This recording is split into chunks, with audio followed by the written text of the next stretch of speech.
अस्सलाम वालेकुम। सूरह रहमान के बारे में हमें बहुत से दोस्तों ने बताया, बल्कि हम सुनते आए हैं कई डॉक्टर से भी कि सूरह रहमान में शिफा है। और कई जो पेशेंट्स हैं मुख्तलिफ अमराज के, उनको लगातार सूरह रहमान सुनने से अल्लाह पाक ने शिफा दे दी। सूरह रहमान जो तिलावत है, जो उसकी किरात है, वो कमाल है माशाल्लाह। अच्छा, इसकी चंद एक आयत पढ़ते हुए मुझे फील हुआ कि सूरह रहमान में पाकिस्तान के लिए मुकम्मल शिफा है। अगर पाकिस्तान ने इन आयात पे अमल कर लिया होता, समझ लिया होता, इनको अदारों ने इसको समझ लिया होता, तो पाकिस्तान कभी भी फसाद का शिकार ना होता। पाकिस्तान में कभी भी अबतरी ना आती, बल्कि हालात बेहतर से बेहतर होते चले जाते। मैं आगाज कर रहा हूँ, अल्लाह पाक हमारे कुरान पाक में कि सूरह रहमान की बात हो रही है कि नहायत मेहरबान खुदा जिसने कुरान की तालीम दी और उसने इंसान को पैदा किया और बोलना सिखाया। कुरान पाक की तालीम अगर अल्लाह पाक ने हमें दी है, तो फिर आगे एक और सूरत में फरमाते हैं अल्लाह पाक कि हमने कुरान पाक को अरबी में नाजिल किया ताकि हर बात खोल खोल के बयान कर दी। अगर हर बात हम पे खुली होती, हमारा कुरान करदार होता, हम में ना तकबर होता, ना हम ना इंसाफी करते, ना हम अपने आप को जुल्म पे कायल करते, ना हम लोगों का हक मारते, तो यकीनन हम बड़े बेहतर रहते। हमारा बांग्लादेश भी अलग ना होता। हम कहते हैं ना, वजह क्या है पाकिस्तान के अलग होने की? तो ये इंसाफ ना करना पाकिस्तान के अलग होने की मेन वजह है।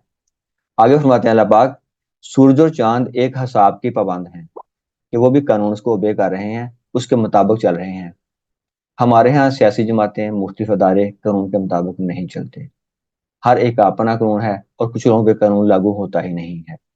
अगर एक आपकी चाहत का कोई जस्टिस है, तो फिर और कानून है, अगर वो बदल गया है तो फिर जस्टिस के बदलने के साथ कानून भी बदल जाता है। ये हमारा अलमिया आ गया। तो सूरज और चांद एक हिसाब के पाबंद हैं और तारे और दरख्त सजदा रेज हैं। आगे बड़ी अहम फरमाया जा रहा है, आसमान को इसने बुलंद किया और मिजान कायम की। आसमान में मिलियंस ऑफ गैलेक्सीज हैं, हैवी हैवी ऑब्जेक्ट्स। इंसान उनको देखता है तो लर्ज जाता है कि इतने बड़े ऑब्जेक्ट्स भी हैं। Millions of Suraj, stars, galaxies. तो इतने बड़े निज़ाम को अल्लाह पाक ने मिजान कायम किया, उनको बैलेंस कायम किया हुआ है। हम अपने अगर देख रहे हैं सिस्टम को, तो सूरज में तकरीबन मोर देन 90% मैस है। वो बकाया प्लैनेट्स का जीना हराम कर दे। वो जमीन के चांद को खा जाए कि भी चांद तो मुझे दे, तू उसके बगैर रहे। लेकिन अल्लाह पाक ने मिजान कायम की। सूरज चांद को खींच सकता है लेकिन नहीं खींच पा रहा, जमीन भी चांद को खींच रही है। इनके दरमियान एक मिजान कायम है, इक्विलिब्रियम कायम है। तो अल्लाह पाक फरमाते हैं, मिजान कायम की, इसका तकाजा यह है कि तुम मिजान में खलल ना डालो। यानी अगर तुम इंसानों के मामलात में, अगर पाकिस्तान जब बना तो मुख्तलिफ महकमे बन गए, हर महकमे के लिए मुख्तलिफ कवानीन बन गए, सियासी जमातों के लिए मुख्तलिफ कवानीन बन गए। तो अब जब हम उनको तोड़ते हैं तो बेसिकली हम पाकिस्तान के निज़ाम में खलल डालते हैं। और जब निज़ाम में खलल डलता है, उसको फसाद बोलते हैं। जब फसाद फैलता है, नाइंसाफी फैलती है, तो फिर कुछ ग्रोह नाराज हो जाते हैं। फिर उनके नाराज होने से खुदा ना खास्ता मुल्क टूट जाया करते हैं। तो हमसे ये गलतियां हुई हैं, हमने इंसाफ कायम नहीं किया। हमने कुछ लोगों के लिए कुछ और कवानीन रखे और कुछ के लिए हमने कुछ और कवानीन रखे, कि जो कानून है वो पर्सनैलिटी का मोहताज हो गया, बजाय कि हम इंसाफ को कायम करते। फरमाया गया, इंसाफ के साथ ठीक ठीक तोलो और डंडी ना मारो। अगर तमाम महकमे डंडी मारना बंद कर दें, हर महकमा अपने अपने सर्कल में काम करे, जैसे हर प्लेनेट अपने अपने घूमता है सर्कल में, तो फिर पाकिस्तान को कुछ नहीं होगा।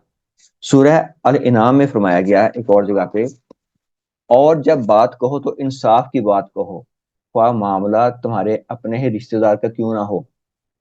हमारे अगर किसी महकमे के बंदे का मामला है, तो फिर हम उसके लिए लड़ पड़ेंगे, अपनी सियासी जमात के लिए, अपने मीडिया के अफराद के लिए, किसी ग्रोह के लिए। हमारे इंसाफ के मेयारात ही डिफरेंट हैं। आप सल्लल्लाहु अलैहि वसल्लम फरमाया, असबियत क्या है? कहा, जुल्म के मामले में अपनी कौम का साथ देना।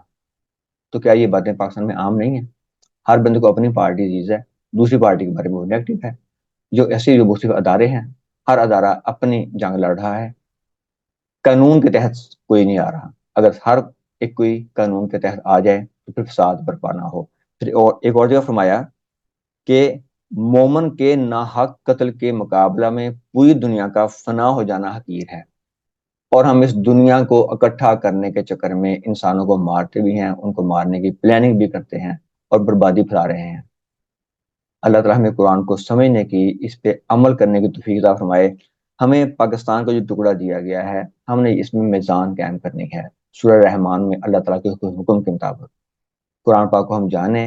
دنیا حقیر شے ہے، دنیا کی کوئی ویلیو نہیں ہے، انسان کی بہت بڑی ویلیو ہے۔ اگر ہر ادارہ اپنے اپنے سرکل میں کام کرنا شروع کر دے، جیسے ایک حدیث مار کا نا کہ اے ایمان والو، اپنے بھائیوں کے لیے وہی چاہو جو اپنے لیے چاہتے ہو، یہ نہیں کہ فرعون کے لوگوں کے لیے انصاف کے معیارات اور جو غلام ہیں ان کے لیے معیارات اور۔